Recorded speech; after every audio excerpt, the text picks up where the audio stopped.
We started with a list of about a dozen just on paper. And we sent an advanced team out to actually visit 10 locations in several states. We visited California, Colorado, Florida, Hawaii, Michigan, North Carolina, Tennessee, and Utah. We got that list down to just under 10, and the advanced team went out to visit those. And from there, we got down to 4 finalists that our senior team went out to look at. They looked at, I think it was 1 in Hawaii, 2 in Utah, and then the Mar-a-Lago facility in Florida. And it became apparent at the end of that process that Doral was by far and away the best physical facility for this meeting. In fact, I was talking to one of the advanced teams when they came back, and I said, what was it like? And he said, Mick, you're not going to believe this, but it's almost like they built this facility to host this type of event. If any of you have been there, you know that there's separate buildings with their own rooms, separate and apart from each building, so that one country could have a building, another country could have another, you folks could have your building for the press, and obviously the common areas are going to be perfect for our needs down there. Again, anticipating your questions, how is this not an emoluments violation? How is the president going to profit from this? I think the president has pretty much made it very clear since he's got here that he doesn't profit from being here. He has no interest in profit from being here. It's one of the reasons that he's not taken a salary since he's been here, has given that salary to charity. Will not be profiting here. We had talked about the possibility of whether or not the president could actually do it at no cost. They understand there's difficulties with doing it that way. But we also have difficulties, obviously, if they charge market rates. So they're doing this at cost. As a result, it's actually going to be dramatically cheaper for us to do it at Doral compared to the other final sites that we had. So we're looking forward to that meeting. Again, June 10th through 12th of next year for the 46th G7.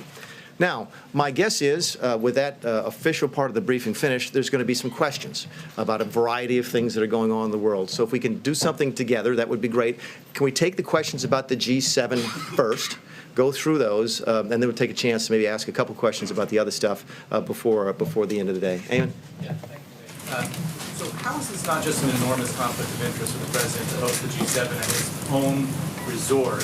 And how will the president continue to criticize the Biden family for self-dealing at the same time he's doing this? Okay, a couple different things. First off, you're not making any profit. I think we've already established that. I think some. It's a huge. I've heard that before. I guess I've been the chief now for about 9 or 10 months, and I always hear it whenever we go to Mar-a-Lago. It's a huge branding opportunity. Whenever he plays, at Trump Mar-a-Lago, we play golf at Trump Bedminster. He goes to play golf at Trump up in Sterling, and everybody asks the question: is it not a huge marketing opportunity? I would simply ask you all to consider the possibility that Donald Trump's brand is probably strong enough as it is, and he doesn't need any more help on that. This is not like it's the most recognizable name in the English language and probably around the world right now. So no, that has nothing to do with it. That's why, listen, I was skeptical. I was aware of the political sort of criticism that we'd come under for doing it at Doral, which is why I was so surprised when the advanced team called back and said that this was the perfect physical location to do this. So I get the criticisms. So does he. Face it, he'd be criticized regardless of what he chose to do. But no, there's no issue here on him profiting from this in any way, shape, or form. What's the difference between this and what we're talking about, the Bidens? Well, first of all, there's no profit here. Clearly, there's profit to the Bidens. And second of all, I think if there's one difference as you look at between the Trump family and the Biden family, Trump family made their money before they went into politics. That's a big difference. Yes, sir.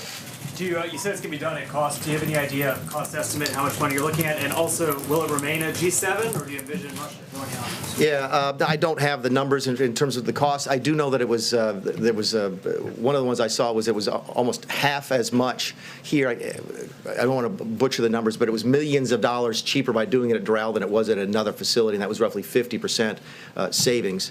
As to the G7, G8, look, that discussion is ongoing. The president has been very candid about that, about whether or not he wants to have Russia join the G7 again. They used to be members of that organization, and I think he's been fairly straightforward, not only to you folks, but to other leaders around the world, which is we go to the G7, and what dominates so much of the discussion?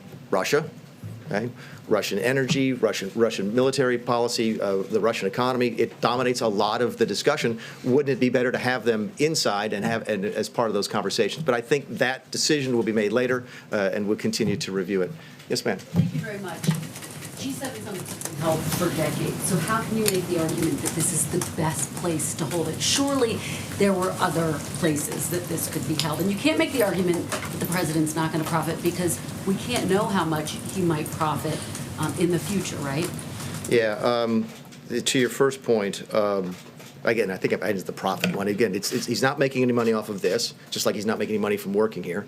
And if you think it's going to help his brand, that's great, but I would suggest that he probably doesn't need much help promoting his brand. So we'll put the profit one aside and deal with a perfect place. I mean, who was here for the last time was at Camp David? Was that the perfect place? In fact, I understand the folks who participated in it hated it and thought it was a miserable place to have the G7. It was way too small. It was way too remote. My understanding is the media didn't like it because you had to drive an hour in a bus to get there either way. I take your point, but there have been other G7 summits. I've attended numerous G7 summits that have been perfectly fine according to the leaders. How can the White House really make the argument that this was the only place that the G7 summit could be? It's not the only place. It's the best place. Those are two different things, okay? But we had dates. There have to be other good places without the president. There's plenty of other good places in this country to hold a large event. There's no question about it. Some of the limitations, we wanted it at a specific time. We wanted it in early June, so that limits it a little bit. Then there's difficulties with going various places. Some places don't have the transportation that you need. I mean, there was one place, I won't say where it was, where we actually had to figure out if we were going to have oxygen tanks for the participants because of the altitude. So yeah, there's limitations at other places. We thought of the 12 places that we looked at, and you'd recognize the names of them if we told you what they were, that this was by far and away the best choice. Yes.